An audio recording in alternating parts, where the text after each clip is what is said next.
తెలంగాణలో సంక్షేమ పథకాల లబ్ధిదారుల అర్హతలపై రాష్ట్ర ప్రభుత్వం ఫోకస్ పెట్టింది. సంక్షేమం అర్హులకే అందాలి అన్న లక్ష్యంతో సీఎం రేవంత్ రెడ్డి సర్కార్ సరికొత్త వ్యూహంతో ముందుకెళ్తుంది. గత ప్రభుత్వ హయాంలో జరిగిన లోపాలను సరిదిద్దుతూ ప్రతి పథకాన్ని క్షుణ్ణంగా పరిశీలిస్తుంది.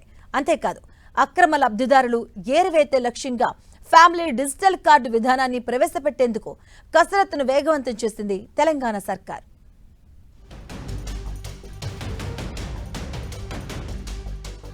తెలంగాణలోని కాంగ్రెస్ ప్రభుత్వం తాను ఇచ్చిన 6 గ్యారెంటీల అమలును కొనసాగిస్తూనే మరోవైపు సంక్షేమ పథకాల లబ్ధిదారుల వడపోతపై అత్యంత కఠినంగా వ్యవహరిస్తోంది. అర్హులైన ప్రతి పేదవాడికి సంక్షేమ ఫలాలు అందాలన్నదే ప్రభుత్వ ప్రధాన ఉద్దేశంగా చెప్తోంది. ఇందుకోసం ప్రతి పథకాన్ని క్షుణ్ణంగా పరిశీలిస్తూ అనర్హుల ఏరివేతకు ప్రత్యేక కార్యాచరణను సిద్ధం చేసింది తెలంగాణ ప్రభుత్వం. రాష్ట్ర ప్రభుత్వం అమలు చేస్తున్న 6 గ్యారెంటీలతో పాటు రేషన్ కార్డులు, ఇందిరమ్మ ఇళ్లు, చేయూత పెన్షన్లు, గృహజ్యోతి పథకాలపై గట్టి నిఘా పెట్టింది సర్కార్.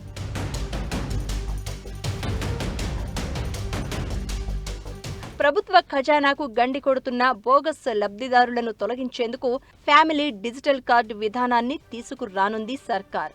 ఈ రికార్డు ఆధారంగా ఒకే కుటుంబంలో ఒకరికి మించి వస్తున్న లబ్ధిని, ఐటీ రిటర్న్స్ దాఖలు చేస్తున్న వారిని, ప్రభుత్వ ఉద్యోగుల కుటుంబాలను గుర్తించి అనర్హులుగా తేల్చనుంది. తెలంగాణలో ఇప్పటికే క్షేత్రస్థాయిలో గ్రామ, వార్డు సభల ద్వారా అర్హుల గుర్తింపు ప్రక్రియ కొనసాగుతోంది.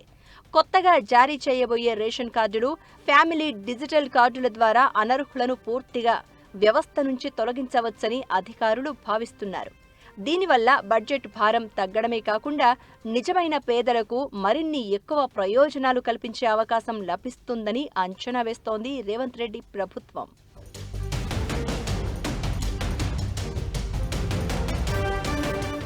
మహాలక్ష్మి పథకం కింద మహిళలకు ఉచిత బస్సు ప్రయాణం కొనసాగుతూ ఉండగా నెలకు 2,500 ఆర్థిక సాయం ప్రకటించాలన్న హామీపై రేవంత్ రెడ్డి సర్కార్ కసరత్తు ప్రారంభించింది. ఈ క్రమంలోనే గ్యాస్ సబ్సిడీ కోసం ఆధార్, రేషన్ కార్డుల ఆధారంగా కఠిన వడపోతకు శ్రీకారం చుడుతోంది. గృహజ్యోతి కింద 200 యూనిట్ల ఉచిత విద్యుత్ అర్హతపై విద్యుత్ కనెక్షన్లు, ఆధార్ లింకింగ్ను పరిశీలిస్తోంది.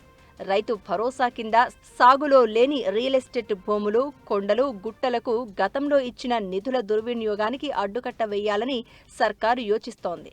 కేవలం సాగు భూములకే పరిమితం చేసేలా కొత్త మార్గదర్శకాలు రూపొందించింది తెలంగాణ ప్రభుత్వం.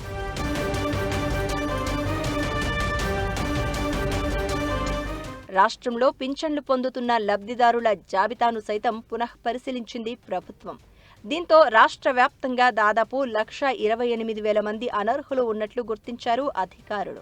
అంతేకాదు 1,248 మంది లబ్ధిదారులు తమకు పెన్షన్ అవసరం లేదని తెలిపినా వారి పేర్లు ఇంకా జాబితాలోనే కొనసాగుతున్నాయని చెప్తున్నారు. దీంతో జిల్లాల వారీగా అనర్హుల నివేదికను సిద్ధం చేసి ముఖ్యమంత్రి పరిశీలనకు పంపించనున్నారు.